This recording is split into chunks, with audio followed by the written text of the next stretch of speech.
Hormuz আপাতত বন্ধ থাকলে থাকুক, এখন যুদ্ধ গুটিয়ে আনাকেই আগে গুরুত্ব দিতে হবে, এমনটাই জানিয়েছেন মার্কিন প্রেসিডেন্ট ডোনাল্ড ট্রাম্প। অর্থাৎ ইরান থেকে যেন এক প্রকার পালাতেই চাইছেন ট্রাম্প।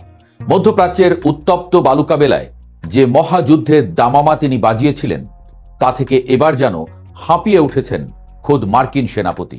ইরান যুদ্ধ নিয়ে মার্কিন যুক্তরাষ্ট্র বড় ধরনের অবস্থান পরিবর্তন করেছে। মার্কিন প্রেসিডেন্ট ডোনাল্ড ট্রাম্প ইরান যুদ্ধ শেষ করার জন্য একটি সময়সীমা বেঁধে দিয়েছেন। ট্রাম্প বলেছেন যে আমেরিকা 2 থেকে 3 সপ্তাহের মধ্যে ইরানের উপর সামরিক হামলা বন্ধ করে দেবে।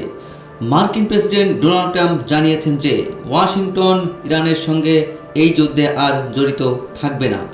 তিনি ইঙ্গিত দিয়েছেন যে সামরিক পদক্ষেপ এবং কূটনৈতিক প্রচেষ্টার মাধ্যমে আমেরিকা আগামী 2 থেকে 3 সপ্তাহের মধ্যে ইরান যুদ্ধ থেকে সরে আসতে পারে।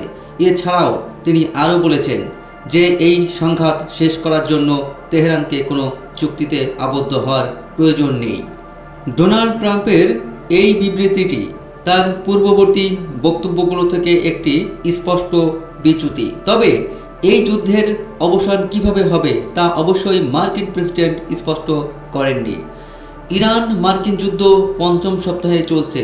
যুদ্ধটি 34 দিন ধরে চলছে। 28শে ফেব্রুয়ারি মার্কিন যুক্তরাষ্ট্র ও ইসরায়েল যৌথভাবে ইরানের উপর হামলা চালায়। সেই হামলায় আয়াতুল্লাহ আলী খামেনি নিহত হন। তারপর থেকে ইরান পাল্টা হামলা শুরু করেছে। হরমুজ প্রণালী বন্ধ করে দিয়েছে ইরান।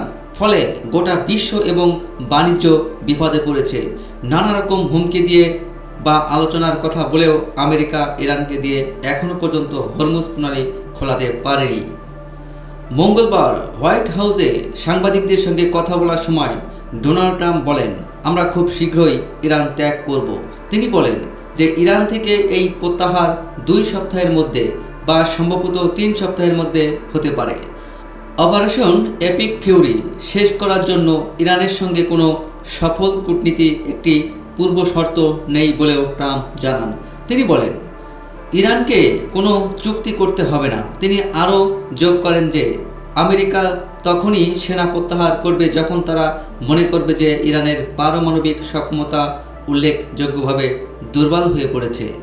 মঙ্গলবার এর আগে মার্কিন প্রতিরক্ষা সচিব পিট হেগসেট বলেন, ট্রাম্প ইরানের সঙ্গে এমন একটি যুদ্ধ শেষ করার জন্য চুক্তিতে পৌঁছাতে প্রস্তুত, যে যুদ্ধে হাজার হাজার মানুষ নিহত হয়েছে, যা অঞ্চল জুড়ে ছড়িয়ে পড়েছে, জ্বালানি সরবরাহ ব্যাহত করেছে এবং বিশ্ব অর্থনীতিকে পুরোপুরি ভেঙে পড়ার হুমকিতে ফেলেছে।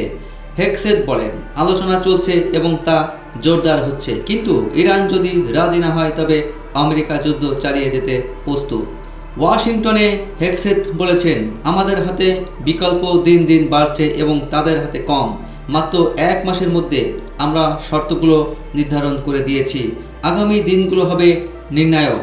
এদিকে মঙ্গলবার ইরানের বিপ্লবী রক্ষী বাহিনী বুধবার থেকে এই অঞ্চলে মার্কিন কোম্পানিগুলোর বিরুদ্ধে নতুন হুমকি দিয়ে পাল্টা জবাব দিয়েছে। তারা Microsoft, Google, Apple, Intel, IBM সহ 18টি কোম্পানির একটি তালিকা প্রকাশ করেছে।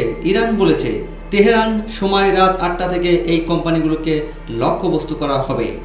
ইরানের হুমকি নিয়ে ট্রাম্প কি বলেছেন? এই সংস্থাগুলোর বিরুদ্ধে হুমকি নিয়ে তিনি উদ্বিগ্ন কিনা জানতে চাইলে ডোনাল্ড ট্রাম্প বলেন, না। ইরানের বিষয়ে বলতে গিয়ে তিনি বলেন, তাদের হুমকি দেওয়ার মতো আর তেমন কিছু অবশিষ্ট নেই।